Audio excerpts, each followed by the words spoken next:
নারায়ণগঞ্জের সিদ্ধিরগঞ্জে মরহুম গোলাপ প্রধান স্মৃতি সংসদের উদ্যোগে শীতার্ত মানুষের মাঝে শীতবস্ত্র বিতরণ করা হয়েছে।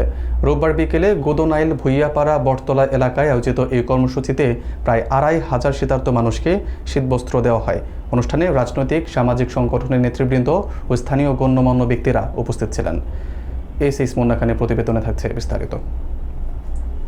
নারায়ণগঞ্জের সিদ্ধিরগঞ্জে মরহুম গোলাপ প্রধানের স্মৃতিকে স্মরণ করে শীতার্ত মানুষের মাঝে দাঁড়িয়েছে মরহুম গোলাপ প্রধান স্মৃতি সংসদ। রোববার ১১ জানুয়ারি বিকেলে গোদনাইল ভুইয়াপাড়া বটতলা এলাকায় সংগঠনের পক্ষ থেকে প্রায় ২৫০০ শীতার্ত মানুষের মাঝে শীতবস্ত্র বিতরণ করা হয়। মরহুম গোলাপ প্রধান স্মৃতি সংসদের সভাপতি ও সিদ্ধিরগঞ্জ থানা জাসাসের সদস্য সচিব আকাশ প্রধানের উদ্যোগে প্রতি বছরের মতো এবারও এ মানবিক কর্মসূচির আয়োজন করা হয়। গোদনাইল ভুইয়াপাড়া জামিয়া আরাবিয়া মাদ্রাসা ও মসজিদের সভাপতি আবুল কাশেম মেম্বারের সভাপতিত্বে অনুষ্ঠিত অনুষ্ঠানে প্রধান অতিথি হিসেবে উপস্থিত ছিলেন নারায়ণগঞ্জ মহানগর জাসাসের সভাপতি মোহাম্মদ স্বপন চৌধুরী। বিশেষ অতিথি হিসেবে উপস্থিত ছিলেন নারায়ণগঞ্জ জেলা কৃষক দলের সাবেক সদস্য সচিব ও কেন্দ্রীয় কমিটির সদস্য কাইসার রিফাত, নারায়ণগঞ্জ মহানগর যুব দলের সাবেক আহ্বায়ক মমতাজ উদ্দিন মন্টু, নারায়ণগঞ্জ মহানগর জাসাসের সদস্য সচিব জাহাঙ্গীর হোসেন স্বাধীন সহ বিভিন্ন রাজনৈতিক ও সামাজিক সংগঠনের নেতৃবৃন্দ। এছাড়াও অনুষ্ঠানে নাসিকের বিভিন্ন ওয়ার্ড বিএনপি ও অঙ্গ সংগঠনের নেতাকর্মী এবং এলাকার গণ্যমান্য ব্যক্তিবর্গ উপস্থিত ছিলেন।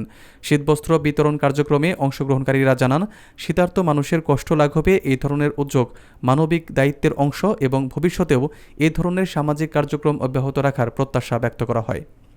আমরা ভালো মানুষের মূল্যায়ন চাই, যারা এই সমাজকে পরিবর্তন করার সক্ষমতা রাখে, যারা এই সমাজকে দেওয়ার মন মানসিকতা রাখে, অতএব তাদেরকে শক্তিশালী করতে হবে।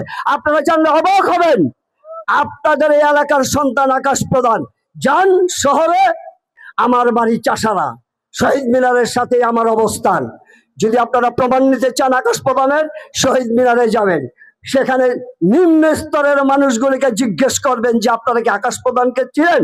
তারা বলবে ওই যে সিদ্ধিরগঞ্জ আপনার ওই যে ৮ নম্বর না কয় নম্বর ওয়ার্ডে থাকে, কারণ ও তার ওয়ার্ডটা বলতে পারবে না, কিন্তু আকাশ প্রধানের নামটা মুখস্থ।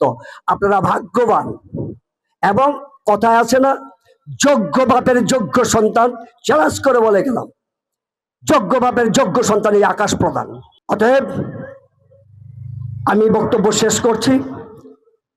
আপনাদের কাছে সবিনয় একটা অনুরোধ, ওর মতো ভালো ছেলেদেরকে আপনারা উৎসাহিত করবেন, ওদের পাশে দাঁড়াবেন, ইনশাল্লাহ জয় আপনাদের হবে।